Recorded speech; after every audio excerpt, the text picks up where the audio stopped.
Hello friends, welcome to the success master. তোমরা সবাই কেমন আছো? আশা করি সবাই খুব ভালো আছো এবং সবাই খুব ভালোভাবে এক্সামের জন্য প্রস্তুতি নিচ্ছ। তো আজকে আমি তোমাদের জন্য টেট 1 থেকে বাংলা সাহিত্য একটা টপিক নিয়ে এসেছি। আজকে ক্লাসে আমরা প্রথমে কনসেপ্টটা দেখে নেব, তারপর আমরা কিছু এমসিকিউসও প্র্যাকটিস করে নেব। সো তোমরা স্কিপ না করে লাস্ট পর্যন্ত ক্লাসটা দেখতে থাকো, তাহলে আশা করি তোমাদের অনেকটাই কাজে আসবে। তো আজকের আলোচ্য বিষয় হলো টেট 1 বাংলা সাহিত্য থেকে কামিনী রায়। ওকে, তো প্রথমে আমরা কামিনী রায়ের ব্যাপারে জেনে নেব, তারপর আমরা এমসিকিউসও প্র্যাকটিস করে নেব। সো প্রথমেই রয়েছে কামিনী রায়ের জন্ম। 1866 খ্রিস্টাব্দে তিনি জন্মগ্রহণ করেছিলেন। কামিনী রায়ের জন্ম হয়েছিল 1866 খ্রিস্টাব্দে। কামিনী রায়ের জন্মস্থান বাকেরগঞ্জ জেলা বাসান্দা গ্রামে কামিনী রায় জন্মগ্রহণ করেন। তার পিতার নাম ছিল চণ্ডীচরণ সেন। চণ্ডীচরণ সেন। কামিনী রায়ের প্রথম কাব্যগ্রন্থ আলো ও ছায়া। তো কামিনী রায়ের প্রথম কাব্যগ্রন্থর নামটা কি? আলো ও ছায়া। আলো ও ছায়া প্রকাশিত হয় 1889 খ্রিস্টাব্দে। 1889 খ্রিস্টাব্দে। সো কামিনী রায়ের জন্ম হয় 1866 খ্রিস্টাব্দে। তিনি কোথায় জন্মগ্রহণ করেছেন? তিনি বাকেরগঞ্জ জেলা বাসান্দা গ্রামে জন্মগ্রহণ করেছেন। পিতার নাম হলো চণ্ডীচরণ। কামিনী রায়ের প্রথম কাব্যগ্রন্থের নাম আলো ছায়া, যেটা প্রকাশিত হয়েছিল 1889 খ্রিস্টাব্দে। কামিনী রায় কাকে অনুসরণ করে কবিতা লেখা শুরু করেন? কামিনী রায় একজনকে অনুসরণ করে কবিতা লেখা শুরু করেন। তিনি হলেন হেমচন্দ্র বন্দ্যোপাধ্যায়। কামিনী রায় হেমচন্দ্র বন্দ্যোপাধ্যায়কে অনুসরণ করে কবিতা লেখা শুরু করেন। কামিনী রায়ের আলো ও ছায়া কাব্যগ্রন্থটি প্রণয়নমূলক কাব্যগ্রন্থ। কামিনী রায়ের যে প্রথম কবিতা সেটা হলো কি? আলো ও ছায়া। আর এটা যে কাব্যগ্রন্থ যেটা প্রকাশিত হয়েছে, এই কবিতাটা প্রকাশিত হয়েছিল 1889 খ্রিস্টাব্দে। তো এটি হলো একটি প্রণয়নমূলক কাব্যগ্রন্থ। তো আলো ও ছায়া কী ধরনের কাব্যগ্রন্থ? এটি একটি প্রণয়নমূলক কাব্যগ্রন্থ। কামিনী রায়ের দ্বিতীয় কাব্যগ্রন্থ হলো নির্মাল্য। কামিনী রায়ের দ্বিতীয় কাব্যগ্রন্থ নামটা কি? নির্মাল্য। সেটা কবে প্রকাশিত হয়েছিল? এই কাব্যগ্রন্থটা প্রকাশিত হয়েছিল কি? 1891 খ্রিস্টাব্দে। 1891 খ্রিস্টাব্দে। কামিনী রায়ের কাব্যগ্রন্থগুলি হলো, কামিনী রায়ের অনেকগুলি কাব্যগ্রন্থ রয়েছে, তার মধ্যে থেকে কিছু উল্লেখযোগ্য হলো আলো ও ছায়া, যেটা প্রথম প্রকাশিত হয়েছে 1889 খ্রিস্টাব্দে। 1889 খ্রিস্টাব্দে। তারপর হলো নির্মাল্য, যেটা দ্বিতীয়। তারপর রয়েছে মাল্য ও নির্মাল্য। তারপর রয়েছে পৌরাণিকা, শ্রাদ্ধিকী, সীতিমা, অম্বা, ঠাকুরমা চিঠি, অশোক সঙ্গীত, জীবন পথে, ধর্মপুত্র, দ্বীপ ও দোপ ইত্যাদি। তো এগুলি হলো কামিনী রায়ের কিছু কাব্যগ্রন্থ। এই নামগুলি তোমাদেরকে মনে রাখতে লাগবে। নেক্সট রয়েছে কামিনী রায়ের স্বামীর নাম কেদারনাথ রায়। কেদারনাথ রায়। কামিনী রায়ের স্বামীর নাম হলো কেদারনাথ রায়। বিহারীলাল প্রবর্তিত গীতি কবিতার ধারায় অন্যতম কবি ছিলেন কামিনী রায়। কোন কাব্য রচনায় কামিনী রায় রবীন্দ্রনাথের দ্বারা প্রভাবিত হয়েছিলেন? মাল্য ও নির্মাল্য। মাল্য ও নির্মাল্য কাব্য রচনায় কামিনী রায় রবীন্দ্রনাথের দ্বারা প্রভাবিত হয়েছিল। কামিনী রায় কোন কাব্যে গান্ধীজির অসহযোগ আন্দোলনের প্রতি সহানুভূতি ব্যক্ত হয়েছিল? দ্বীপ ও ধূপ। দ্বীপ ও ধূপ। কামিনী রায়ের পুত্র অশোকের মৃত্যুতে কামিনী রায় লিখেছিলেন অশোক সঙ্গীত। কামিনী রায়ের পুত্র অশোকের মৃত্যুতে কামিনী রায় লিখেছিলেন কি? অশোক সঙ্গীত। সকলের তোরে সকলে আমরা, প্রত্যেকেই আমরা পরের তোরে। এই উক্তিটিকার, এই উক্তিটি হলো কামিনী রায়ের। কামিনী রায় শিশুদের জন্য লিখেছিলেন গুঞ্জন। যে কামিনী রায় শিশুদের জন্য লিখেছিলেন সেটার নাম হলো গুঞ্জন। নেক্সট রয়েছে কামিনী রায়ের কবিতার কেন্দ্রীয় বিষয় হলো প্রেম। মৃত্যু। কামিনী রায় মৃত্যুবরণ করেন 1933 খ্রিস্টাব্দে। 1933 খ্রিস্টাব্দে তিনি মৃত্যুবরণ করেছিলেন।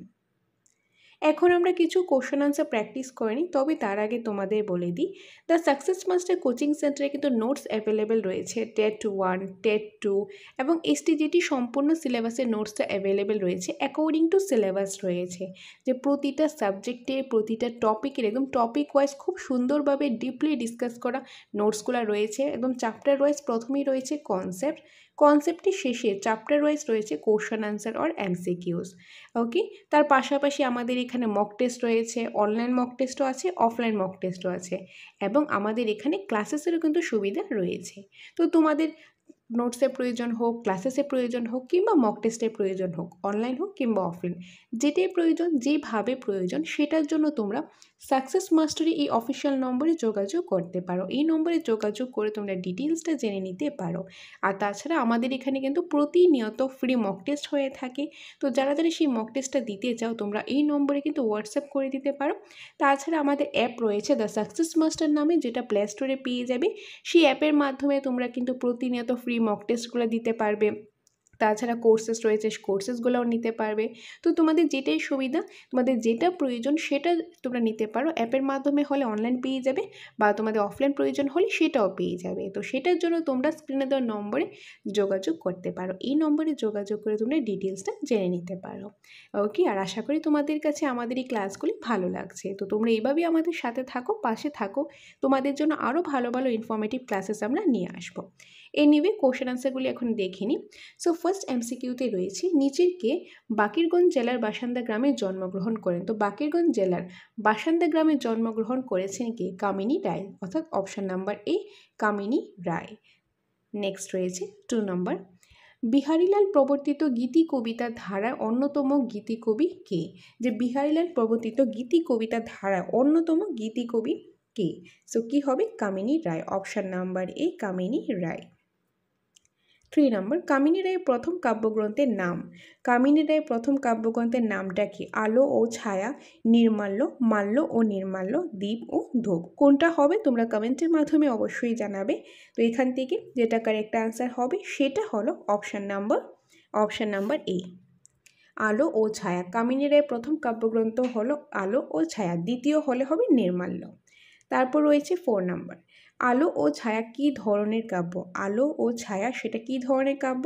প্রণয়নমূলক কাব্য, রাজনীতিমূলক কাব্য, ঐতিহাসিক কাব্য, উপরে কোনোটিই নয়। সো কারেক্ট আনসারটা কী হবে? এখানে কারেক্ট আনসারটা হবে অপশান নাম্বার এ, প্রণয়নমূলক কাব্য। অপশান নাম্বার এ, প্রণয়নমূলক কাব্য। 5 নম্বর, কামিনী রায়ের দ্বিতীয় কাব্যগ্রন্থের নাম। দ্বিতীয় কাব্যগ্রন্থের নাম কি? আলো ও ছায়া, নির্মাল্য, মাল্য ও নির্মাল্য, দ্বীপ ও ধূপ। সো কারেক্ট আনসার কী হবে? এখানে দ্বিতীয় বলা হয়েছে, দ্বিতীয় হলে সেটা হবে Nirmalya, option number B, Nirmalya. 6 নম্বরে রয়েছে, কোন কাব্য রচনায় কামিনী রায় রবীন্দ্রনাথের দ্বারা প্রভাবিত হয়েছেন? আলো ও ছায়া, নির্মাল্য, মাল্য ও নির্মাল্য, দ্বীপ ও ধূপ। সো কারেক্ট আনসারটা হবে মাল্য ও নির্মাল্য, অপশান নাম্বার সি, মাল্য ও নির্মাল্য। 7 নম্বর, কামিনী রায়ের কোন কাব্যে গান্ধীজির অসহযোগ আন্দোলনের প্রতি সহানুভূতি ব্যক্ত হয়েছে? আলো ও ছায়া, নির্মাল্য, মাল্য ও নির্মাল্য, দ্বীপ ও ধূপ। সো কারেক্ট আনসার হবে অপশান নাম্বার ডি, দ্বীপ ও ধূপ। 8 নম্বরে রয়েছে, কামিনী রায়ের পুত্র অশোকের মৃত্যুতে কামিনী রায় নিচের কোন শোক সঙ্গীত রচনা করেন? কামিনী রায়ের পুত্র নাম কি? অশোক। তো এখান থেকে কিন্তু আমরা আরেকটি ইনফরমেশন জানতে পারলাম, কামিনী রায়ের পুত্র নাম কি? অশোক। তো এই অশোকের যখন মৃত্যু হয়েছিল তখন কামিনী রায় একটা শোক সঙ্গীত রচনা করেছিলেন, যে দুঃখে একটা সঙ্গীত রচনা করেছিলেন। সেটা কোনটা? কোন শোক সঙ্গীত রচনা করেছেন? আলো ছায়া, তারপর নির্মাল্য, মাল্য নির্মাল্য, আলোক সঙ্গীত। সো কারেক্ট আনসারটা কী হবে? কারেক্ট আনসার হবে আলোক সঙ্গীত। কামিনী রায়ের পুত্র অশোকের মৃত্যুতে কামিনী রায় আলোক সঙ্গীত রচনা করেছিলেন। 9 নম্বরে রয়েছে, কামিনী রায়ের কবিতা কেন্দ্রীয় বিষয় কি? কামিনী রায় যে বিষয়টাকে কেন্দ্র করে তিনি কবিতা লিখতেন সেই বিষয়টা কি? প্রেম, ঈশ্বর, অর্থ, বিবাহ। সেই বিষয়টা হলো প্রেম, অপশান নাম্বার এ, প্রেম। কামিনী রায় প্রেমকে কেন্দ্র করেই কিন্তু তিনি কবিতা লিখতেন। সো অপশান নাম্বার এ হবে এটা কারেক্ট আনসার। সো এই ছিল আজকের ক্লাসের ইম্পর্টেন্ট কিছু এমসিকিউস। প্রথমে আমরা একটু কনসেপ্ট দেখে নিলাম, তারপর আমরা এমসিকিউসগুলো প্র্যাকটিস করে নিলাম। তো তোমরা বারবার এগুলি প্র্যাকটিস করবে, কারণ যত বেশি প্র্যাকটিস করবে ততই কিন্তু তোমাদের মনে থাকবে। আদারওয়াইজ পরীক্ষাতে গেলে দেখবে কোশ্চেনটা তোমাদের জানা, কিন্তু আনসারটা কোনটা হবে তোমরা কনফিউশন হচ্ছে। তার জন্য যত বেশি প্র্যাকটিস করবে তত তোমাদের মনে থাকবে। ওকে, সো এটাই ছিল আজকের ইম্পর্টেন্ট ক্লাস। সো তোমাদের যদি নোটসের প্রয়োজন হয়, ক্লাসেসের প্রয়োজন হয় কিংবা মক টেস্টের প্রয়োজন হয়, সেটার জন্য তোমরা আমাদের সাথে যোগাযোগ করতে পারো স্ক্রিনে দেওয়া নম্বরে। আর আমাদের এখানে ফ্রি মক টেস্টও হয়ে থাকে, সেটার জন্যও কিন্তু তোমরা আমাদের সাথে যোগাযোগ করতে পারো। Are the success master app পেয়ে যাবে প্লে স্টোরের মধ্যে, সেখান থেকে তোমরা কোর্সেসগুলো নিতে পারো, বা তোমাদের ফ্রি মক টেস্ট হলে সেটা নিতে পারো, পেইড মক টেস্ট হলে সেগুলোও নিতে পারো। যেটা প্রয়োজন সেটার জন্য তোমরা আমাদের সাথে যোগাযোগ করতে পারো স্ক্রিনে দেওয়া নম্বরে। এটাই তোমাদের সাথে শেয়ার করা ছিল। দেখা হবে তোমাদের সাথে পরবর্তী একটা ক্লাসে। ততক্ষণ তোমরা প্রিপারেশন করতে থাকো। Thanks for watching.